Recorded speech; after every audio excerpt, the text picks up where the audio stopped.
പ്രിയ ശ്രോതാക്കളെ, സഹയാത്രികയിലേക്ക് സ്വാഗതം.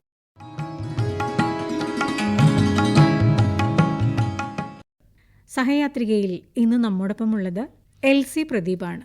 എൽസി ഒരു കർഷകയാണ്, ഒരുപാട് തരം കൃഷി നടത്തുന്ന ഒരാളാണ് അല്ലേ? അതെ. പിന്നെ സാമൂഹ്യ പ്രവർത്തനവും ഉണ്ട്. അപ്പോൾ എങ്ങനെയാണ് ഈ ഒരു മേഖലയിലേക്ക് വന്നത്? ആദ്യം എനിക്ക് തോന്നുന്നു എൽസി ചെയ്തു തുടങ്ങിയത് കൃഷിയാണ്. എന്തൊക്കെയാ ചെയ്തിരുന്നത്? എങ്ങനെയായിരുന്നു അത് തുടങ്ങിയത്? കൃഷിക്കുപരി ഞാനൊരു തയ്യൽക്കാരിയാണ്. തയ്യൽ പഠിപ്പിക്കാറുണ്ട്. ഒത്തിരി പേർക്ക് തയ്യൽ പഠിപ്പിച്ചു കൊടുത്തിട്ടുണ്ട്. അത് ഫീസോടും അല്ലാതെയൊക്കെ ആവശ്യക്കാർക്ക് അതിന്റെ രീതിയിൽ കൊടുക്കുമായിരുന്നു. ഒരു SSI യൂണിറ്റ് ഒക്കെ ഉണ്ടായിരുന്നു. പിന്നെ അതുകൂടാതെ ഒരു സൊസൈറ്റി രൂപീകരിച്ചു. സൊസൈറ്റിയിൽ ഒരു 25 വനിതകൾക്ക് വേണ്ട സൗകര്യപ്പെടുത്തി, അതായത് പഠിപ്പിക്കലും കൂടെ ജോലിയും കൂടി ചെയ്തു കൊടുത്തായിരുന്നു. എൽസിയുടെ സ്ഥലം എവിടെയാണ്? എൻ്റെ സ്ഥലം വടക്കം പറവൂരും. ഇപ്പം താമസിക്കുന്ന മന്നം പെരുവാരത്താണ് എൻ്റെ ജന്മനാട്, വീട്. അപ്പൊ കുട്ടിക്കാലത്തെ ഈ ഇങ്ങനത്തെ കാര്യങ്ങളോടൊക്കെ താല്പര്യം ഉണ്ടായിരുന്നു? കൃഷി, തുന്നൽ താല്പര്യം ഉണ്ടായതെന്ന് പറഞ്ഞാൽ ഉണ്ടായി വന്നതാണ്. കാരണം ഒരു ഫാമിലി ഒരു ആവറേജ് ഇതിലായിരുന്നു. ഫാദറിന് ഇടക്കാലത്ത് പണിയൊക്കെ നഷ്ടപ്പെട്ടു. അപ്പൊ ഞങ്ങൾ 5 മക്കളാണ്. ആ 5 മക്കളും ഓരോരുത്തരായിട്ട് മൂത്തത് ഞാനായിരുന്നു. അങ്ങനെ അവര് സ്വയം പര്യാപ്തരാകുക എന്ന് പറയില്ലേ, അതേപോലെ ചെറിയ ചെറിയ ജോലികൾ ചെയ്തു തുടങ്ങി. അങ്ങനെ ട്യൂഷൻ പഠിപ്പിക്കലാണ് മെയിൻ. 10ാം ക്ലാസ് കഴിഞ്ഞപ്പോൾ തുടങ്ങി ട്യൂഷൻ എടുത്തു. അങ്ങനെ ഒത്തിരി നാള് ട്യൂഷൻ. അപ്പൊ പുറകെ ഉള്ളവരും അത് തന്നെ പിന്തുടർന്നു. അങ്ങനെ ഞങ്ങളെല്ലാവരും കൂടി ഫാദറിനെ സഹായിക്കാനും സ്വയം പര്യാപ്തരായി. ഇപ്പൊ നല്ല ഓരോരുത്തർക്കും ഓരോ ഇളയവളാണെങ്കിൽ ഇപ്പോ ടീച്ചറാണ്, ബോയ്സില് +2 ടീച്ചറാണ്. അതിനുമുള്ളവര് തയ്യലുണ്ട്. പിന്നെ ഒരാൾ ലാബറട്ടറി ടെക്നീഷ്യൻ, അങ്ങനെ ലാബ്, അങ്ങനെ അങ്ങ് പോകുന്നു. ആങ്ങളെയാണെങ്കിലും ഒരാങ്ങളെയാണ് താഴെ, അവനും നല്ല രീതിയിലൊക്കെ പോകുന്നുണ്ട്. അപ്പൊ എൽസി കൃഷിയിലേക്ക് വരുന്നത് എന്നാണ്? ഞാൻ കൃഷിയിലേക്ക് പറഞ്ഞാൽ എന്റെ ഫാദർ കൃഷിയിൽ ഇഷ്ടമുള്ളതായിരുന്നു. ഞങ്ങള് സ്കൂളിൽ പഠിക്കുന്ന കാലത്ത് തുടങ്ങി ഞങ്ങളെ കൊണ്ട് കപ്പ നടിക്കല്, ചേമ്പ്, അങ്ങനെയൊക്കെ ചെയ്യുമായിരുന്നു. അപ്പൊ ഞങ്ങൾ അതിലൊക്കെ താല്പര്യം. ഞങ്ങൾ ഇടയ്ക്കിടയ്ക്കൊക്കെ കപ്പ മാന്തി കഴിക്കാനായിട്ട് ഭയങ്കര താല്പര്യമുള്ളവരായിരുന്നു. അതായത് സ്കൂളിൽ നിന്നൊക്കെ വന്നു കഴിഞ്ഞാൽ ചിലപ്പോൾ ഈ എലി തുറക്കണ മാതിരിയൊക്കെ തരുന്ന് പറിച്ചുകൊണ്ട് പോകും. ചിലപ്പോൾ ഭക്ഷണമൊക്കെ ഇല്ലാതെ വരുമ്പോ ഇതിൽ നിന്ന് പറിച്ചുകൊണ്ട് പോയിട്ട് കഴിക്കുമായിരുന്നു. അമ്മ അതിനൊക്കെ എല്ലാ സഹായവും ചെയ്തു തരുമായിരുന്നു. അങ്ങനെ ഒരു കുടുംബമായിരുന്നു. അതായത് ആദ്യകാലത്ത് ദാരിദ്ര്യം ഉണ്ടായിരുന്നില്ല. അപ്പം ഈ മരപ്പണി അത് നന്നായിട്ടൊക്കെ ഉണ്ടായതുകൊണ്ട് സുഭിക്ഷമായിരുന്നു. ഒരു 2, 3, 4 ക്ലാസ്സൊക്കെ പഠിക്കണവരെ. അത് കഴിഞ്ഞൊക്കെ പിന്നെ ബുദ്ധിമുട്ടുണ്ടായി. അപ്പൊ ഞങ്ങൾ അതിൻ്റെതായ രീതിയിൽ മുന്നോട്ട് പോയി. പിന്നെ വിവാഹശേഷമായിരുന്നോ കൃഷി? അല്ലല്ല, അതിനു മുമ്പും വീട്ടിലൊക്കെ ഞാൻ ചെയ്യുമായിരുന്നു. അത്യാവശ്യം ഈ പടവല, പാവല, അങ്ങനെയുള്ള കൊണ്ടലുകളൊക്കെ ചെയ്ത്, അങ്ങനെ ചീര, അങ്ങനെയൊക്കെ ചെയ്യുമായിരുന്നു. അതൊക്കെ ഞങ്ങൾ എടുത്തു കഴിഞ്ഞിട്ട് മറ്റുള്ളവർക്കൊക്കെ കൊടുക്കുമായിരുന്നു. പിന്നെ ഞങ്ങളാണെങ്കിൽ അമ്മ ഈ കർക്കിടക മാസത്തിലാണെങ്കിൽ മരുന്ന് കഞ്ഞി അങ്ങനെയൊക്കെ ചെയ്യും, അടുത്തുള്ളവർക്കൊക്കെ കൊടുക്കുക. അങ്ങനെ ഒരു നല്ലൊരു അന്തരീക്ഷമായിരുന്നു ഞങ്ങൾ അടുത്തുള്ളവരൊക്കെ ആയിട്ട്. പിന്നെ അത് തുടർന്നു എനിക്ക് അത് വളരെ ഉപകാരപ്പെട്ടു. കാരണം ഞാൻ ഈ കലാസാഹിത്യ വേദി, ലൈബ്രറി, അങ്ങനെയുള്ളിടത്തൊക്കെ, അതുപോലെ റെസിഡൻസ് എറണാകുളത്തൊക്കെ ഞാൻ പ്രൊഫസറിനൊക്കെ ഉള്ള സമയത്ത് ഞങ്ങൾ ഈ ഉലുവ ഉണ്ട, അല്ലാതെ മരുന്ന്, അങ്ങനെയൊക്കെ തുടങ്ങിയാണ്. ചങ്ങമ്പുഴ പാർക്കിൽ മരുന്ന് കഞ്ഞിയൊക്കെ ഞാൻ കൊണ്ട് കൊടുത്തിട്ടുണ്ട്. അത് അങ്ങനെ ഒരു അറിവുണ്ടായത് കൊണ്ടാണ് അങ്ങനെ എനിക്ക് സാധിച്ചത്. എന്തൊക്കെയാണ് കൃഷി ചെയ്യുന്നത് ഇപ്പോൾ? എന്തൊക്കെയാണ് ചെയ്യുന്നത് ഇപ്പോൾ? എൻ്റെ അടുത്ത് പച്ചക്കറികൾ എല്ലാത്തരം ഉണ്ട്, പഴങ്ങളുണ്ട്, പിന്നെ ഔഷധ സസ്യങ്ങളുണ്ട്. അതായത് പഴങ്ങൾ എന്ന് പറഞ്ഞാൽ ഇപ്പോൾ അത്യാവശ്യം പറയുകയാണെങ്കിൽ വാഴപ്പഴം, പാഷൻ ഫ്രൂട്ട്, പേര, കൂടാതെ റംബൂട്ടാൻ, അതൊക്കെ നട്ടിട്ടുണ്ടല്ല, ഉണ്ടാവുന്നുണ്ട്. എല്ലാത്തിലും ഇല്ല, പുതിയ സൈസ് ഇറങ്ങിയിട്ടുണ്ടല്ലോ. അതൊക്കെ ഞങ്ങളിപ്പോ പകുതി പ്രായമൊക്കെ ആയിട്ടുള്ളൂ. എന്നാലും നല്ല രീതിയിൽ ഉണ്ട്. പാഷൻ ഫ്രൂട്ട് ഉണ്ട്. പച്ചക്കറി കൂടുതലായിട്ട് എന്തൊക്കെയുള്ളത്? ഇപ്പൊ ഉള്ളത് കോവല്, പടവലം, വഴുതന ധാരാളം ഉണ്ട്, പയറ്, ചീര, പിന്നെ ഈ പൊട്ടറ്റോ, മുകളിലുണ്ടാവണ പൊട്ടറ്റോ, അതായത് അതിനെ അടതാപ്പ് എന്ന് പറയണത് കറക്റ്റ്, അതുണ്ട്. അങ്ങനെ അതൊക്കെ ചെയ്യുന്നുണ്ട്. വെറൈറ്റിയാണ്. നല്ലോണം വിളവ് കിട്ടുന്നുണ്ട്. മില്ലറ്റ് ഉണ്ട്. മില്ലറ്റിന്റെ കാലത്ത്, അതായത് ഗവൺമെന്റ് മില്ലറ്റിനെ പ്രോത്സാഹിപ്പിച്ച കാലത്ത് ഞങ്ങൾക്ക് കൃഷിഭവനിൽ നിന്ന് മില്ലറ്റ്, ഷിനു സാറ് അന്ന് മില്ലറ്റിന് എല്ലാവർക്കും പറഞ്ഞു കൊടുത്തായിരുന്നു. അങ്ങനെ മില്ലറ്റ് കൃഷി ചെയ്യും. ഇപ്പോഴും ഞാൻ അതിന്റെ വിത്ത് നമ്മൾ തന്നെ ചെയ്യുന്നത് എടുത്തു വെച്ച് ചെയ്യുന്നുണ്ട്. അത് എത്ര സ്ഥലത്ത് കൃഷി ചെയ്യുന്നുണ്ട് മില്ലറ്റ്? ഇപ്പം ഞാൻ 28 സെന്റ് സ്ഥലമാണുള്ളത്. അതിൽ വീടും പിന്നെ ഇപ്പം ഞങ്ങൾ ഹോസ്പിറ്റൽ തുടങ്ങി. ഇപ്പം അതൊക്കെ കാരണം കുറഞ്ഞു. എന്നാലും മട്ടുപ്പാവിലും ഒക്കെ ചെയ്യുന്നുണ്ട്. മട്ടുപ്പാവില പാത്രങ്ങളിലൊക്കെ ആയിട്ട് ചെയ്യുന്നുണ്ട്. ചെടിച്ചട്ടി വലിയ സൈസൊക്കെ ആയിട്ട് വാങ്ങിച്ച്. അല്ലാതെ ഒരു പറമ്പിലല്ല. പറമ്പില് ഞാൻ ആദ്യം ചെയ്തിരുന്ന വെച്ചാൽ ഞങ്ങൾ കുടുംബശ്രീ ഉണ്ടായിരുന്നു. കുടുംബശ്രീയിൽ ഞങ്ങൾ ഞങ്ങളുടെ ഗ്രൂപ്പിലുള്ളവര് 4 പേരായിട്ട് ഓരോ ഗ്രൂപ്പ് തിരിച്ചിട്ട് ഞങ്ങൾ അവിടെ വാഴ, പയറ് അങ്ങനെയൊക്കെ ചെയ്തിട്ട് അതിൽ നല്ല വിളവ് കിട്ടിയിട്ടുണ്ട്. അപ്പൊ അതൊക്കെ വിൽക്കുവാണോ ചെയ്തുകൊണ്ടിരുന്നത്? കുടുംബശ്രീയിൽ ഞങ്ങൾ തന്നെ ഷെയർ ചെയ്യും. അതായത് നല്ല പച്ചക്കറികളാകുമ്പോൾ ആൾക്കാർ. പിന്നെ എനിക്ക് ഉണ്ടായത് ഞാൻ കുറച്ചൊക്കെ ആർക്കെങ്കിലും ഒക്കെ കൊടുക്കും, കുടുംബശ്രീ തന്നെ, അല്ലെങ്കിൽ അയൽവക്കാർക്കോ അല്ലെങ്കിൽ ഞങ്ങൾക്ക് സ്വന്തക്കാർക്ക് കൊടുക്കേണ്ടത്. അപ്പൊ ഇത് ഈ പച്ചക്കറികള് ഇപ്പൊ ഉണ്ടാക്കുന്നതെല്ലാം എങ്ങനെയാ വിറ്റഴിക്കുന്നത്? വീട്ടിലേക്ക് ആവശ്യത്തിന് എടുക്കും നമ്മള്. അതെ. അതുകൂടാതെ ഞാൻ ഈ കുടുംബശ്രീ തന്നെ ഈ ഇത് അങ്ങനെയുള്ള ഓണം, വിഷു അങ്ങനെയൊക്കെ വരുമ്പോൾ കൊടുക്കുമായിരുന്നു. കടകളിൽ എന്ന് പറഞ്ഞാൽ ചില അതായത് നമ്മൾക്ക് നഷ്ടമാണ് കൊടുക്കാൻ മാഡം. കാരണം എനിക്ക് പശു ഉണ്ട്, അതുകൊണ്ട് തികച്ചും ഞാൻ ജൈവ രീതിയിലാണ്. അങ്ങനെയുള്ള പച്ചക്കറികൾ നമുക്ക് കൊടുക്കുമ്പോൾ വില കൂടുതലിന് കൊടുക്കണം എന്ന് മറ്റുള്ളവർ പറയും. പക്ഷെ നമ്മളുടെ പച്ചക്കറി ആണുമ്പോൾ അത് നടക്കില്ല. അപ്പൊ അങ്ങനെ കൊടുത്തു വരുമ്പോൾ നമ്മൾ ബുദ്ധിമുട്ടുണ്ട, ഇതിനുള്ള ബെനിഫിറ്റ് കിട്ടാതെ വരുമ്പോൾ ആരെങ്കിലും കഴിക്കട്ടെ എന്ന് ഓർത്ത് അങ്ങനെ ഈ കടകളിൽ കൊടുക്കണത് അങ്ങനെ കിട്ടണോടത്ത് കൊടുക്കുള്ളൂ. അതായത് മുനിസിപ്പാലിറ്റിയിൽ ഒരു കടയുണ്ടായിരുന്നു, അവിടെ കൊടുക്കുമായിരുന്നു. അതെന്റെ ഫ്രണ്ടായിരുന്നു. പിന്നെ കുടുംബശ്രീയിലും അവർ പറയും ചില സമയത്ത് വിഷു, ഓണം ഒക്കെ പറയുമ്പോ അങ്ങനെ കൊടുക്കും ഞങ്ങള്. പിന്നെ ഈ പച്ചക്കറി അല്ലാതെ പിന്നെ എന്താണ് കൂൺ കൃഷിയുണ്ട്, മീനുണ്ട്. മീന് ഗിഫ്റ്റ് പിലോപ്പിയ എന്തിലാണ്? ഡ്രമ്മില്? അത് ടാങ്ക് കെട്ടിയിട്ട് അതിനകത്ത് പ്രത്യേകിച്ച് ഓക്സിജൻ ഒക്കെ കൊടുക്കേണ്ടി വരും. റിങ് പോലത്തതിലും ഉണ്ട്, അല്ലാതെ ഉണ്ട്. ആ രീതിയിലുണ്ട്. അങ്ങനെ ചെയ്യുമ്പം പച്ചക്കറി ധാരാളം ഉണ്ടാവുന്നുണ്ട്. പക്ഷെ ഇപ്പൊ അത് കട്ട് ചെയ്തിട്ടേക്കാം. എന്താന്ന് വെച്ചാൽ അത് ഒരു കാലത്ത് ഞങ്ങൾ ചെയ്തിരുന്നു നല്ലോണം. ഇപ്പൊ അതിന്റെ ഇതൊക്കെ നല്ല രീതിയിൽ മോളി ചെയ്യാന്ന് പറഞ്ഞിട്ടേക്ക. കൂടുതലും കൂണിനോടാണ് താല്പര്യം. കൂണിന്റെ സമയമാണ് ഇപ്പൊ. കൃഷിഭവനിൽ നിന്ന് വിത്തുകളൊക്കെ കിട്ടി. വിത്തുകൾ എന്ന് വെച്ചാൽ നമ്മൾ വാങ്ങിക്കുകയാണ് ചെയ്യണത്. വിത്തുകൾ മറ്റുള്ള പെല്ലറ്റ് എന്നൊക്കെ പറഞ്ഞത് വാങ്ങിക്കുകയാണ് ചെയ്യണത്. അത് ഇപ്പൊ നല്ല രീതിയിലാണത്. ചെറിയ രീതിയിലൊക്കെ തുടങ്ങിയിട്ട് ഇപ്പൊ നല്ല രീതിയിൽ ഇപ്പൊ ഉണ്ട്. അതിന് നല്ല പൈസ കൊടുക്കുകയാണ് ചെയ്യുന്നത്. അത് വീട്ടിൽ തന്നെ കൊടുക്കും. മെഡിറ്റേഷനൊക്കെ ഉള്ള സമയത്ത് ആൾക്കാർ വരുമ്പോൾ അത് കൊടുക്കും. അല്ലാതെ പുറത്തും കടകളിൽ, എനിക്ക് അവിടെ ഒരു കടയുണ്ട്, എൻ്റെ ഒരു ഫ്രണ്ട് ഉണ്ട്, അവിടെയും കൊടുക്കും. ഇത് പാക്ക് ചെയ്തൊക്കെ കൊടുക്കണ്ടേ? പാക്ക് ചെയ്തെന്ന് പറഞ്ഞാൽ കവറില്, പ്ലാസ്റ്റിക് കവറിലാക്കിയിട്ട് ഒരു ബോക്സ് ഒക്കെ ഉണ്ട്. ഈ കൂൺ കൃഷി അല്ലാതെ പിന്നെ വേറെന്താ ഉള്ളത്? കൂണിൽ നിന്ന് തന്നെ ഞാൻ മൂല്യവസ്തു, അതായത് കൂണ് മൂല്യവർദ്ധിത ഉൽപ്പന്നങ്ങൾ ഉണ്ടാക്കും. എങ്ങനെയത്? കറിയാക്കുവോ അതോ? കറിയാക്കി കൊടുക്കും. പിന്നെ ചിലപ്പോ കട്ട്ലേറ്റ് ഒക്കെ ഉണ്ടാക്കും, ബിരിയാണി ഉണ്ടാക്കുക. അതൊക്കെ നമ്മളുടെ അത്യാവശ്യം നമ്മളുടെ ഇതിൽ മാത്രം, വിൽപ്പനയ്ക്കായിട്ട് കൊടുത്തിട്ടില്ല. അല്ല, ആവശ്യക്കാര് വന്നു കഴിഞ്ഞാൽ അങ്ങനെ ഉണ്ടാക്കി കൊടുക്കാറുണ്ട്. അങ്ങനെ കൊടുക്കാമെന്നാണെന്ന് എന്റെ പ്ലാൻ. ഇപ്പൊ ചെയ്യണില്ല. എന്താന്ന് വെച്ചാൽ ഇപ്പൊ കൂണ് ഇങ്ങനെ പോണതുകൊണ്ട് അപ്പൊ നല്ല രീതിയിൽ കൂണ് ചെയ്തിട്ട് അങ്ങനെ ചെയ്യും. പിന്നെ ഉണക്കി പൊടിച്ചു കൊടുക്കണമെന്നുണ്ട്. അപ്പൊ അതിനൊക്കെ ഞാൻ ശ്രമിച്ചുകൊണ്ടിരിക്കുകയാണ്. അല്ല, അപ്പൊ മൂല്യവർദ്ധിത ഉൽപ്പന്നങ്ങൾ ആക്കുന്നു എന്ന് പറഞ്ഞു. ഇപ്പൊ അച്ചാറ് അങ്ങനെയാണ് ചെയ്യുന്നത്. ശരി. പിന്നെ കുരുമുളക് വിൽപ്പനയുണ്ട്. എനിക്ക് അധികം കുരുമുളക്, അടയ്ക്ക അങ്ങനെയൊക്കെ ഉണ്ട്. അപ്പൊ അതൊക്കെ കൊടുക്കും. ഈ പച്ചക്കറി കൃഷി, കൂൺ കൃഷി, മീൻ വളർത്തൽ, ഇതിൽ നിന്നൊക്കെ സ്വന്തമായിട്ടൊരു വരുമാനം ഉണ്ടാക്കുന്ന ഒരു വീട്ടമ്മയാണ്. ആണ്. പിന്നെ ഇത് കൂടാതെ മറ്റു സാമൂഹ്യ പ്രവർത്തനങ്ങൾ ഒക്കെ ചെയ്യുന്നുണ്ട്. എന്തൊക്കെയാ?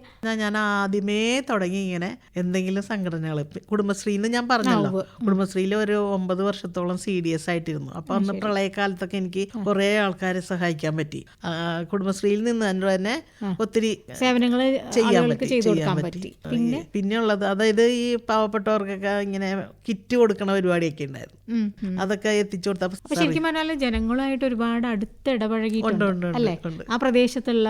പിന്നെ എറണാകുളം റെസിഡൻസ് അസോസിയേഷനിൽ അങ്ങനെ. പിന്നെ അതിൽ പറയുകയാണെങ്കിൽ ഒത്തിരി നന്മകൾ ചെയ്യാൻ പറ്റി. എനിക്ക് അതാണ് ഒരു തൃപ്തി. എൻ്റെ ജീവിതത്തിൽ പുറകോട്ട് നോക്കുമ്പോൾ കിട്ടുന്ന കാര്യം. ചാരായ നിരോധനം വരുത്തി, കുറെ പേര് നന്നായി കുടിച്ചവിടെയൊക്കെ വളരെ നശിച്ച് നടന്നു. ഇന്നും അവർ കാണും, ഭയങ്കര സന്തോഷമാണ്. അങ്ങനെയൊക്കെ ഉണ്ടായിട്ടുണ്ട്. ഒരു ബീഫ്രണ്ടിങ് സെന്റർ, അപ്പൊ അതില് ഞാൻ അത് ഇപ്പോ മാനസികമായിട്ട് ബുദ്ധിമുട്ടിയ ആൾക്കാരുണ്ടല്ലോ നമ്മുടെ പല രീതിയിൽ. അതായത് പലരും ആത്മഹത്യ ചെയ്യണം എന്ന് തന്നെ പറയും. ആ രീതിയിലുള്ള ആൾക്കാരെ നമ്മൾ അടുപ്പിക്കുകയാണ്. ഒരു സ്ഥാപനമാണ്. ആ സ്ഥാപനത്തിൽ ഞങ്ങൾ കുറെ പേരുണ്ട്. 10 മണി തുടങ്ങി 6 മണി വരെ ഉണ്ട്. അപ്പോൾ 4 മണിക്കൂർ ഓരോരുത്തർ ഇരിക്കും അവിടെ. എന്നിട്ട് അപ്പൊ ഇങ്ങനെയുള്ള ആൾക്കാർ വരുമ്പോൾ അവരുടെ ദുഃഖങ്ങളൊക്കെ കേട്ട് അവരെ കൊണ്ട് മനസ്സ് തുറപ്പിക്കുക. അല്ലാണ്ട് ഉപദേശം പാടില്ല. മനസ്സ് തുറപ്പിച്ച് അവരെ കൊണ്ട് അങ്ങനെ പറ്റുമോ ഇങ്ങനെ പറ്റും അങ്ങനെയൊക്കെ ചോദിച്ച് അവരെ അങ്ങനെ 2-3 പ്രാവശ്യമൊക്കെ വരും. ഇപ്പൊ ഡോക്ടേഴ്സിനെ കാണുന്നവരെ വീണ്ടും ഒക്കെ വരുമ്പോൾ അവര് അതിന് തിരിയും. അല്ലാതെ കുട്ടികൾക്ക് ഇപ്പൊ പഠിക്കാനായിട്ട് അലസത അങ്ങനെയുള്ള പിള്ളേരെ അങ്ങനെ കുറച്ച് കാര്യങ്ങളൊക്കെ കിട്ടും നമുക്ക് തുറന്നു ചോദിക്കുമ്പോൾ. അങ്ങനെയുള്ളവരെ അതിൽ നിന്ന് നമുക്ക് രക്ഷപ്പെടുത്താൻ പറ്റും. അങ്ങനെ ഒത്തിരി സന്തോഷം ഉണ്ടായിട്ടുണ്ട്. അപ്പൊ തുടക്കത്തിൽ എൽസി ഔഷധ സസ്യങ്ങൾ കൃഷി ചെയ്യുന്നുണ്ട് എന്ന് പറഞ്ഞു. അത് എങ്ങനെയാണത് വിൽപ്പന നടത്തുന്നുണ്ടോ അതോ വീട്ടാവശ്യത്തിനോ? വിൽപ്പന എന്ന് പറഞ്ഞത് ഇത്തിരി ലോട്ടായിട്ടൊക്കെ ഉണ്ടാക്കാനുള്ള ഇതല്ലേ. ഇത് അത്യാവശ്യം ആളുകൾക്ക് പറഞ്ഞു കൊടുക്കും, ഞാൻ മനസ്സിലാക്കി കൊടുക്കും ഇത് ഇന്നതിനുള്ളതാണ് ഇന്നതിനുള്ളതാണെന്ന്. അപ്പൊ അതായത് ഇപ്പോ അത്യാവശ്യം തുളസി, ആടലോടകം, പനിക്കൂർക്ക, മൊയിലിച്ചെവി, പൂവാങ്കുരുന്നല് അങ്ങനെയുള്ളതാണ് നമ്മൾ അത്യാവശ്യം ഉപയോഗിക്കുന്നത്. പിന്നെ ഈ കൊടവന്റെ ഇല, കറുക, അതൊക്കെ എല്ലാം നട്ടുപിടിപ്പിച്ചിട്ടുണ്ട്. നട്ടുപിടിപ്പിക്കാതെ തന്നെ ഉണ്ട്, പിടിപ്പിക്കാതെ തന്നെ ഉണ്ടാവും. പിന്നെ ഇപ്പൊ പശു ഉള്ളതുകൊണ്ട് അവള് ഒരു പൊങ്കാന്നൂരുണ്ട്, കുഞ്ഞു പശു അകത്താക്കും, കുറുങ്കാലിയാണേ. അപ്പൊ അങ്ങനെ ഒത്തിരി ഇതുണ്ട്. അതൊക്കെ നോക്കി എന്നാലും ചട്ടികളിലൊക്കെ വളർത്തുന്നുണ്ട്, മുകളിലും താഴെയൊക്കെ ആയിട്ട്. ഇപ്പൊ എത്ര പശുക്കളുണ്ട്? ഇപ്പോൾ 2 ഉള്ളൂ. 3-4 ഉണ്ടായിരുന്നു. അതൊക്കെ ഞാൻ ഓരോരുത്തർക്ക് കൊടുത്തു. അതിനോട് താല്പര്യമുള്ള ആളുകൾക്ക് കൊടുത്തതാ. അതായത് ഈ മണമൊന്നും ഉണ്ടാവില്ല ഈ പശുവിന്. ഈ നാടൻ പശു എന്ന് പറയുമ്പോൾ മണമൊന്നും ഉണ്ടാവില്ല. അപ്പൊ ഞാൻ തന്നെ ഇപ്പൊ കാപ്പാത്തി ഗ്രാമത്തിൽ നിന്ന് ഒരു പശുക്കിടാവിനെ പണ്ട് കൊണ്ടുവന്നതാ. അപ്പൊ അതുകൊണ്ട് ജീവാമൃതം അങ്ങനെയൊക്കെ പഠിക്കാൻ വേണ്ടി ഒരാളെ വരുത്തി അതൊക്കെ. പിന്നെ പശുവിന്റെ ചാണകം കൊണ്ടും മൂത്രം കൊണ്ടും ഒക്കെ ഉണ്ടാക്കണ സംഗതികൾ, അതായത് ഭസ്മം ഉണ്ടാക്കുമായിരുന്നു. ഭസ്മം ഉണ്ടാക്കണത് രീതി പറഞ്ഞു തന്നായിരുന്നു. അങ്ങനെ ഭസ്മം ഉണ്ടാക്കുമായിരുന്നു. കൂടാതെ ജീവാമൃതം പറഞ്ഞല്ലോ. ജീവാമൃതം എങ്ങനെ ഉണ്ടാക്കുന്നത്? ജീവാമൃതം ഇപ്പൊ 10 കിലോ ചാണകമാണെങ്കിൽ 1 കിലോ ശർക്കര, 1 കിലോ പയറുപൊടി, അങ്ങനെയാണ് എൻ്റെ ഇത്. പയറുപൊടി, ശർക്കര, പിന്നെ ഇത്തിരി ഗോമൂത്രം 1 ലിറ്റർ വേണ്ടി വരും. ഞാൻ ചെയ്യുന്ന രീതിയാണ് കേട്ടോ. അതെല്ലാം ഒരു ഡ്രമ്മിലേക്ക് ഇട്ടിട്ട് നല്ലോണം ഇളക്കി, അതായത് അധികം കടുപ്പല്ലാത്ത വിധത്തിൽ ഇളക്കിയിട്ട് മൂടി വെക്കും. അപ്പൊ ഇടയ്ക്കിടയ്ക്ക് ഇങ്ങനെ ക്ലോക്ക് വൈസിൽ ഇളക്കി കൊടുക്കും. എത്ര ദിവസം അങ്ങനെ വെക്കണം? ഒരു 10 ദിവസം ഇത് കഴിഞ്ഞിട്ട് നമുക്ക് ഉപയോഗിക്കാൻ പറ്റും. അത് അരിച്ചെടുക്കുമോ? അരിക്കൊന്നും വേണ്ട, വെറുതെ അത് വെള്ളം കൂട്ടി ഒഴിക്കുക. വെള്ളം ചേർത്ത് വേണം ചെടികൾക്ക് തളിക്കുകയും ചെയ്യാം, അടിയിൽ ഒഴിച്ചു കൊടുക്കുകയും ചെയ്യാം. ശരി. അപ്പോൾ നല്ല വളർച്ച, നല്ല വളമാണ്. പയറുപൊടി, ഏത് പയറുപൊടി ആവാം, ശർക്കര, ഗോമൂത്രം, ചാണകം, അങ്ങനെ. അപ്പൊ അത് വീട്ടിൽ തന്നെ തയ്യാറാക്കി കൊടുക്കാറുണ്ട്, ഞാൻ ഉപയോഗിക്കാറുണ്ട്. പിന്നെ ഇപ്പൊ മണ്ണിര കമ്പോസ്റ്റ് തുടങ്ങിയിട്ടുണ്ട് കൃഷി ഓഫീസിൽ നിന്ന്. ഇപ്പൊ പുതിയ അത് കൃഷി ഓഫീസ് തന്നെ വളരെ സഹായിക്കുന്നുണ്ട്. അതായത് അപ്പൊ ഞങ്ങൾ മീറ്റിങ്ങിനൊക്കെ പോകും, എല്ലാ കാര്യവും അപ്പൊ ഉള്ളത് അറിയും. അങ്ങനെ ഇപ്പൊ മണ്ണിര കമ്പോസ്റ്റ്, ഇപ്പൊ മണ്ണിര മേടിച്ച് ഒരു ടാങ്കൊക്കെ ഉണ്ടാക്കി അതിന് സബ്സിഡി ഒക്കെ കിട്ടും നമുക്ക്. ഇപ്പൊ കൂണിനാണെങ്കിലും സബ്സിഡി ഉണ്ട്, ഇതിന് സബ്സിഡി ഉണ്ട്. എന്നിട്ട് അതൊക്കെ ചെയ്യുന്നുണ്ട്. അതിപ്പോ മണ്ണേര കമ്പോസ്റ്റ് എടുക്കാറായി. അതിൽ ഈ ചാണകം കലക്കി ഒഴിക്കണം, പശു ഉണ്ടെങ്കിലേ അത് നടക്കുള്ളൂ. ചവറിട്ട് ഇളക്കി ഇടയ്ക്കിടക്കി കൊടുക്കണം. ചാണകം ഇങ്ങനെ കലക്കി ഒഴിക്കണം. കലക്കി ഒഴിച്ചു കഴിഞ്ഞ് ഇത് ഇടയ്ക്ക് മൂടിയിട്ട് കഴിഞ്ഞപ്പോൾ ആ മണ്ണരയൊക്കെ അതിൽ കിടന്ന് മണ്ണൂത്തിന്നാണ് മേടിച്ചത് മണ്ണരെ. ശരി. അപ്പൊ അവിടെ പോയി വാങ്ങാണോ? അല്ലല്ല, ഞങ്ങൾക്ക് കൂണ് തന്നെ ഒരാളുണ്ട്, അയാൾ കൊണ്ടെത്തുന്നു. കൂണ് വിത്ത് മേടിക്കുന്ന ആളുണ്ട്. നല്ല അങ്ങനെ എനിക്ക് ഹാപ്പിയാണ്. കൂണിൽ ഞാൻ ഹാപ്പിയാണ്, പച്ചക്കറികളിൽ ഹാപ്പിയാണ്. ഇപ്പൊ മേഡത്തിന്റെ വീട്ടിൽ വരികയാണെങ്കിൽ എന്തെങ്കിലും ചെടി പ്രത്യേകത കണ്ടാൽ എനിക്ക് തരുമോ മേഡം? മേഡത്തിനും തരും, ഞാൻ അങ്ങോട്ട്. എന്നിട്ട് നനയ്ക്കുമ്പോഴൊക്കെ പിന്നെ മേഡത്തിനെയാണ് ലവലി മേഡം, അങ്ങനെ എൻ്റെ ഒരു അങ്ങനെ ഒത്തിരി ചെടികളും ഫ്രണ്ട്സ് എനിക്കുണ്ട്. ഇപ്പോഴും തയ്ക്കുന്നുണ്ട്. ഇപ്പൊ തയ്ക്കുന്നത് അവനവന്റെ ഇതാണ്. എന്താ ചേട്ടൻ പറഞ്ഞു ടൈമിൽ കൊടുക്കാൻ പറ്റാത്ത കാരണം നിർത്തിക്കും. അതായത് സ്കൂളുകളിലൊക്കെ ഞാൻ യൂണിഫോം ഒക്കെ കൊടുക്കുമായിരുന്നു, സ്കൗട്ടിന്റെ പിള്ളേർക്ക് അങ്ങനെയൊക്കെ കൊടുക്കായിരുന്നു. ടീച്ചർമാരൊക്കെ ആയിട്ട് അങ്ങനെ വളരെ ഇതാണ്. ഇപ്പോഴും അതെ, പുല്ലംകൊള്ള സ്കൂള് നല്ലൊരു കൂട്ടായ്മയാണ്. ഞാൻ അവിടെ പഠിച്ചത്, നല്ല എൻ്റെ അനിയത്തിമാരെ പോലെയാണ് എല്ലാവരും. മക്കളവിടെ പഠിച്ചത്. അപ്പൊ ഞാൻ മക്കളുടെ കൂടെ ഞാൻ പറഞ്ഞില്ലേ PTA നിന്നു. ഒരു 14 വർഷം PTA ഉണ്ടായി. എന്താ വെച്ചാൽ ഇവന്മാര് പോണവരെ 5 വയസ്സ് വ്യത്യാസം ഉണ്ടായിട്ടുണ്ട് അവർക്ക്. അപ്പോൾ അങ്ങനെ 14 കൊല്ലത്തോളം ഞാൻ PTA ഉണ്ടായിരുന്നു. അവിടെ പ്രഥമമായിട്ട് എല്ലാ കാര്യത്തിനും അവരെ എന്നെ ഏൽപ്പിക്കും. അങ്ങനെ ചെയ്യുമായിരുന്നു. ഒരാള് നാച്ചുറോപ്പതി ഡോക്ടറായി, മറ്റവൻ ഫിസിയോതെറാപ്പിസ്റ്റായി. ഒരാൾ കർണാടകയിലാണ് മൂത്തവൻ, പ്രസിദ്ധ് ദാസ് എന്ന് പറയും. മറ്റത് പ്രതീഷ് ദാസ് ഇളയത്. അങ്ങനെ അച്ഛന് അതായിരുന്നു താല്പര്യം. അച്ഛന്റെ ഫാമിലി എന്ന് പറഞ്ഞാൽ ഇത്തിരി വൈദ്യംകാരായിരുന്നു. അപ്പൊ മക്കളെ ആ രീതിയിൽ കൊണ്ടുവന്നു. ഇപ്പോൾ ഞങ്ങൾ ഹോസ്പിറ്റലൊക്കെ ഉണ്ടാക്കി അവിടെ തുടങ്ങാൻ പോവുകയാണ്. കർണാടക ധർമ്മസ്ഥല എന്ന് പറഞ്ഞ സ്ഥലത്ത് അവിടെ കോളേജിൽ പഠിപ്പിക്കണു, ഹോസ്പിറ്റലിൽ വർക്ക് ചെയ്യണുണ്ട്. അപ്പൊ ഇപ്പോ ഞങ്ങൾ ഇതിങ്ങനെ ചെയ്തുകൊണ്ട് അവിടുന്ന് റിസൈൻ ചെയ്ത് പോകുന്നു. അവന്റെ ഭാര്യയാണെങ്കിൽ ഹോമിയോ ഡോക്ടറാണ്. ഇപ്പൊ രണ്ടാമത്തെ അവൻ കല്യാണം കഴിച്ചത് ഹോമിയോ ഡോക്ടറാണ്. അപ്പൊ എല്ലാവരും കൂടി അങ്ങനെ തുടങ്ങുക, പ്രകൃതി ഭക്ഷണം, കിടത്തി ചികിത്സ അങ്ങനെ തുടങ്ങാന്ന് വിചാരിക്കുന്നു. അല്ലെ, ഈ കൃഷിയൊക്കെ കൂൺ കൃഷി ഇതെല്ലാം തന്നെ തുടർന്ന് പോകും തീർച്ചയായിട്ടും. അത് ജീവിത രീതിയായി പോയി. അതെ, അത് ഞങ്ങള് പുറത്തുനിന്ന് വാങ്ങിക്കാറില്ല. ഇപ്പൊ ഒരു കൊടപ്പനായിരിക്കാം, പിണ്ടിയായിരിക്കാം, അല്ലെങ്കിൽ ഇലക്കറികളുണ്ട് കുറെ, ചേമ്പ് ഇലകള്, അല്ലാതെ ഉള്ള ഇലകള്, അതൊക്കെ ആയിരിക്കും ചിലപ്പോ കഴിക്കണത്. അല്ലാതെ പുറത്തുനിന്ന് പരമാവധി ശ്രമിക്കും. പിന്നെ പുറത്തുനിന്ന് ഞങ്ങൾ ഓർഡർ വരുമ്പോ അത് നിവൃത്തിയില്ലല്ലോ. ഫുഡ് ഓർഡർ കൊണ്ടുവരുമ്പോ നമുക്ക് കഴിക്കാൻ നിവൃത്തിയില്ല. ചിലപ്പോൾ ഞങ്ങൾക്ക് ഫംഗ്ഷനൊക്കെ വരുമ്പോൾ നിവൃത്തിയില്ല. പിന്നെ നമ്മൾ ഫംഗ്ഷന് പോകുമ്പോഴും നിവൃത്തിയില്ല. അപ്പൊ അതങ്ങനെ പോകും. അല്ലാതെ വീട്ടിലുണ്ടാവണത് എന്ത് ഇതാണെങ്കിലും അത് ഭക്ഷണം കഴിക്കാനാണ് ആഗ്രഹം. പശുവിനാണെങ്കിൽ പാല്, ഞങ്ങൾക്ക് നാടൻ പശുവിന്റെ പാല്, അതല്ലേ ഈ നാടൻ പശുവിന്റെ ഓരോരുത്തരും മരിക്കുമ്പോഴൊക്കെ മൂത്രം വേണം, ചാണകം വേണം, പാല്, നെയ്യൊക്കെ വേണം എന്ന് പറയുമ്പോൾ ഞാൻ കൊടുക്കും. ഈ പൂജാകർമ്മങ്ങൾക്കൊക്കെ അതിനൊക്കെ വീട്ടിലൊരു അങ്ങനെ ഒത്തിരി ഒത്തിരി കാര്യങ്ങൾ സാധിക്കുന്നുണ്ട് സന്തോഷമായിട്ട്. ഫ്രൂട്ട് ആൻഡ് വെജിറ്റബിൾസിന്റെ ഈ CMFR ക്ലാസ് ഒക്കെ ഞാൻ അതുകൊണ്ടാണ് എനിക്ക് അറ്റൻഡ് ചെയ്യാറുണ്ട്. അത് പഠിച്ചിട്ടുണ്ട്. സർട്ടിഫിക്കറ്റ് കോഴ്സാണ്, സർട്ടിഫിക്കറ്റ് കോഴ്സ് ചെയ്തിട്ടുണ്ട്. അപ്പൊ അത് കാരണം എനിക്ക് അതും ഇതിലെ സാങ്കേതിക കാര്യങ്ങളൊക്കെ അറിയാം. പാചക മത്സരത്തിന്, കൃഷിക്കും ഫ്രൂട്ട്സ് കൊണ്ടുള്ള സംഭവങ്ങള്, മില്ലറ്റ് കൊണ്ട് ഇവിടെയൊക്കെ വന്നിട്ടുണ്ട്. ഈ കാക്കനാട് അന്നാ ഫെസ്റ്റിനൊക്കെ ഉണ്ടായിരുന്നു. അങ്ങനെയൊക്കെ വന്ന് അപ്പം എന്താ പറയാ, ബഹുമതികള്, അംഗീകാരങ്ങള് ഈ ഒരു മേഖലയില് ധാരാളം ലഭിച്ചിട്ടുണ്ട്, കിട്ടിയിട്ടുണ്ട്. പിന്നെ അത്യാവശ്യം പാടും. അപ്പൊ ചുരുക്കി പറഞ്ഞ എല്ലാ മേഖലയിലും കൈവച്ചിട്ടുണ്ട്. അങ്ങനെ വേണം എന്നാണ് എനിക്ക്. അതായത് ടൂറ് എനിക്കൊരു ഹോബി എന്ന് പറഞ്ഞാൽ ടൂർ എനിക്ക് ഹോബിയാണ്. ഇന്ത്യയിൽ പോകാത്ത സ്ഥലങ്ങൾ കുറവാ. അത് ഗോവ, അങ്ങനെ 2-3 സംസ്ഥാനങ്ങൾ മാത്രമേ ഉള്ളൂ. ബാക്കി ഞാൻ ഹിമാലയം, നേപ്പാള്, ഇനി പോണത് പാസ്പോർട്ട് എടുത്ത് വെച്ചേക്കാണ്. പുറത്തേക്കാണ് പോണത്. അപ്പൊ എന്തായാലും ഒരുപാട് കാര്യങ്ങള് ഒരുമിച്ച് ചെയ്യുന്നുണ്ട് എൽസി. കൃഷി, പച്ചക്കറി കൃഷിയുണ്ട്, കൂൺ കൃഷിയുണ്ട്, അതിനൊപ്പം തുന്നല്, മത്സ്യകൃഷി. അപ്പോൾ നമ്മളൊരു വീട്ടമ്മ എന്ന നിലയ്ക്ക് എല്ലാവർക്കും 24 മണിക്കൂർ മാത്രമേ ഉള്ളൂ ഒരു ദിവസത്തിൽ. പക്ഷെ അതിനെല്ലാം സമയം കണ്ടെത്തുക, അല്ലെ, അതിലെല്ലാം താല്പര്യം എടുക്കുക, സമയം കണ്ടെത്തി ഇതെല്ലാം ചെയ്യുക. വെറുതെ കളയുന്ന സമയം ഇത്തരം കാര്യങ്ങൾക്കായി ഉപയോഗപ്പെടുത്തിയാൽ അത് സ്വന്തമായിട്ടൊരു വരുമാനം ഉണ്ടാക്കാം, നല്ല ഭക്ഷണം നമ്മുടെ കുടുംബത്തിന് കൊടുക്കാം, സമൂഹത്തിനും. അപ്പൊ അങ്ങനെയാണ് എൽസി ചെയ്യുന്നത്. ശരിക്കും പറഞ്ഞാൽ ഇതൊരു മാതൃക സ്ത്രീകൾക്ക് ചെയ്യാവുന്നത് തന്നെയുള്ളൂ. തീർച്ചയായിട്ടും ഞാൻ പറയണം, എല്ലാവരോടും ഞാൻ പറയും, നിങ്ങൾ സ്വന്തമായിട്ട് ഔഷധങ്ങളും പച്ചക്കറികളും നിങ്ങൾ സ്വന്തമായിട്ട് പറ്റാവുന്നത് ചെയ്യുക. എല്ലാവരും കൂടി ഒരു ഇത് വെച്ചിട്ട് എവിടെയെങ്കിലും കിട്ടണ വിത്തുകളാണെങ്കിലും കൃഷിഭവനൊക്കെ തരുന്നുണ്ട്. അപ്പൊ നിങ്ങൾ അതൊക്കെ ആയിട്ട് ബന്ധപ്പെട്ട് ഞാൻ മേടിച്ചുകൊണ്ട് കൊടുക്കും പല കുടുംബശ്രീകളിലൊക്കെ, കൃഷിഭവനിൽ നിന്ന്. അപ്പൊ തൈകളും കൊടുക്കും. അങ്ങനെയൊക്കെ ചെയ്യുന്നു. അത് ചെയ്യണത് പക്ഷെ ഇപ്പൊ പലർക്കും മടിയാണ് വേണം. അല്ല, അത് മടി എന്ന് പറഞ്ഞാൽ അത് നമുക്കൊരു ആവശ്യം വരുമ്പോൾ നമ്മൾ അതിലോട്ട് മുന്നിട്ട് ഇറങ്ങുമായിരിക്കും. എല്ലാവർക്കും അതിൽ താല്പര്യം ഉണ്ടാവണം എന്നില്ലല്ലോ. പിന്നെ എന്താന്ന് വെച്ചാൽ താല്പര്യം ഉണ്ടാക്കുക എന്നുള്ളത് നമ്മൾ അവനവൻ വിചാരിക്കണം. അല്ല, നമ്മുടെ ഭക്ഷണം ശുദ്ധമായിരിക്കുക, അല്ലെ, ശുദ്ധമായ ഭക്ഷണം കഴിക്കാൻ പറ്റുക. അങ്ങനെ നമ്മുടെ വീട്ടിലുള്ളവർക്കെങ്കിലും നമുക്ക് ഇപ്പം നമ്മൾ പുറത്തുനിന്ന് വാങ്ങുന്ന പച്ചക്കറികൾ പലപ്പോഴും അത് കീടനാശിനി അടിച്ചതും രാസവസ്തുക്കൾ ചേർത്ത്, ആ രാസ വളങ്ങൾ ചേർത്തതൊക്കെ ആയിരിക്കാം. അപ്പൊ അതിന്റെ ഒരു ദൂഷ്യഫലം ആ പച്ചക്കറിയിലും പഴവർഗ്ഗങ്ങളിലും ഉണ്ടാവും. അപ്പൊ നമ്മുടെ വീട്ടിൽ ഒരു പേര തൈയാണേലും നടാനും കുടുംബത്തിന്റെ ആരോഗ്യം സംരക്ഷിക്കാനും നമുക്ക് എല്ലാവർക്കും, സ്ത്രീകൾക്ക് മാത്രമല്ല കുടുംബത്തിലെ എല്ലാവർക്കും ഉത്തരവാദിത്വമുണ്ട്. അപ്പൊ അത് അവരെല്ലാവരും അത് അങ്ങനെ തന്നെ ചെയ്യട്ടെ. ഇപ്പൊ കിട്ടണ പച്ചക്കറികളിൽ ഒരു ഈച്ച പോലും വന്നിരിക്കുമോ മാഡം? ഇല്ല. അതാണ്. അപ്പൊ അത് തിന്നാൻ നമുക്ക് കൊള്ളൂല, മനസ്സിലായില്ലേ? ഒരു പുഴു ഉണ്ടാവില്ല. പണ്ടത്തെ പച്ചക്കറികളിലൊക്കെ അരിഞ്ഞാ കുറെ പുഴു അല്ലെങ്കിൽ അതൊക്കെ.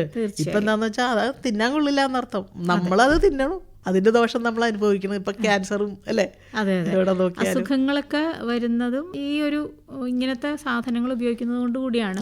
അപ്പൊ എന്തായാലും നമ്മുടെ ജീവിത രീതി കുറെ മാറേണ്ടതുണ്ട്.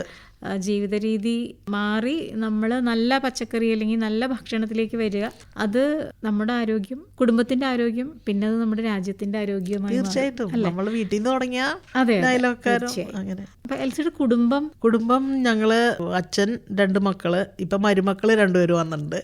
അതിലൊരു പേരക്കുഞ്ഞും ഉണ്ടായിട്ടുണ്ട്. ഹസ്ബൻഡിന്റെ പേര് പ്രദീപ്, പ്രകൃതി ചികിത്സകനാണ്. പിന്നെ മോൻ ഞാൻ പറഞ്ഞല്ലോ നാച്ചുറോപ്പതി ഡോക്ടറാണ്. ഇളയാള് ഫിസിയോതെറാപ്പി ചെയ്യുന്നു. പിന്നെ അവർക്ക് വന്ന 2 ഭാര്യമാരാണെങ്കിലും 2 പേരും ഹോമിയോ ഡോക്ടർമാരാണ്. പേരക്കുട്ടിയുണ്ട്. Thank you Elsy. Thank you മാം.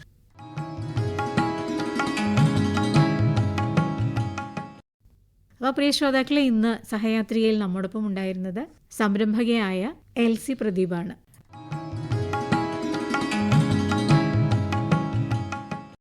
ഇനിയൊരു ഗാനം കേൾക്കാം. ചിത്ര അരുൺ പാടിയത്. ഗാനരചന RK ദാമോദരൻ, സംഗീതം നന്ദു കർത്ത.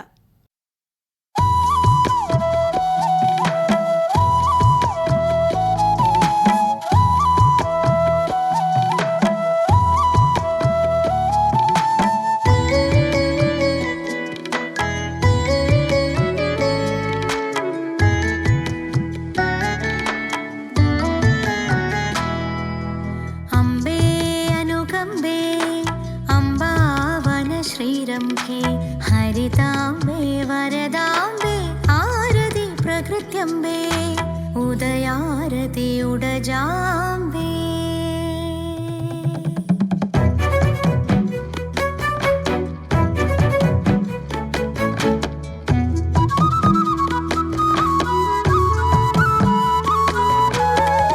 ഞാറ്റുവേല പെണ്ണു പെറ്റ നാട്ടു പെൺകൊടികൾ കൈതയോല കസവു നൂറ്റ കാറ്റുപാടങ്ങൾ.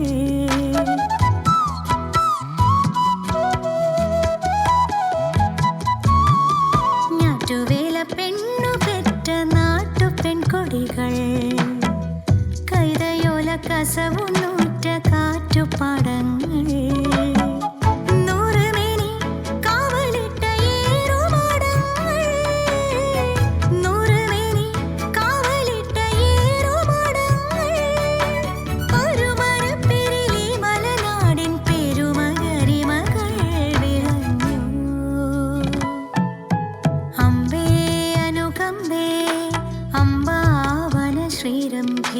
ഹരിതാംബേ വരദാംബേ ആരതി പ്രകൃത്യംബേ ഉദയാരതി ഉടജാംബേ.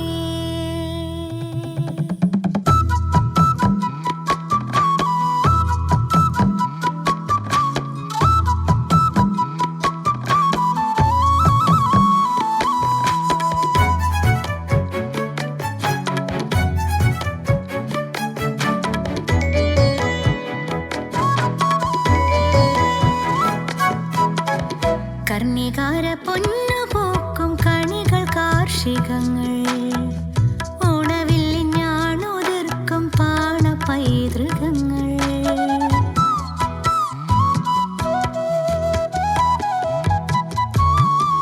കർണികാര പൊന്നു പൂക്കും കണികൾ കാർഷികങ്ങൾ ഓണവില്ലി ഞാണുതിർക്കും പാണ പൈതൃകങ്ങൾ.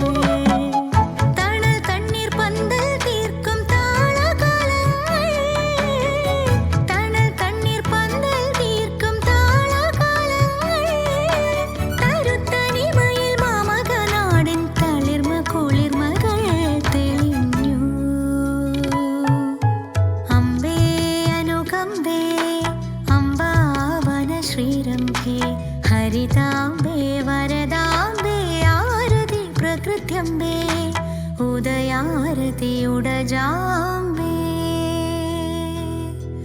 ഉദയാരതി ഉടജാംബേ.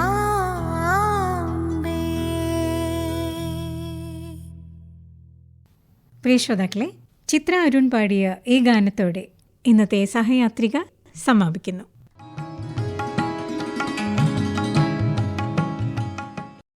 നിർവഹണം ലൗലി, സഹായം KV ലീല. എല്ലാ ശ്രോതാക്കൾക്കും ക്ഷേമാശംസകൾ.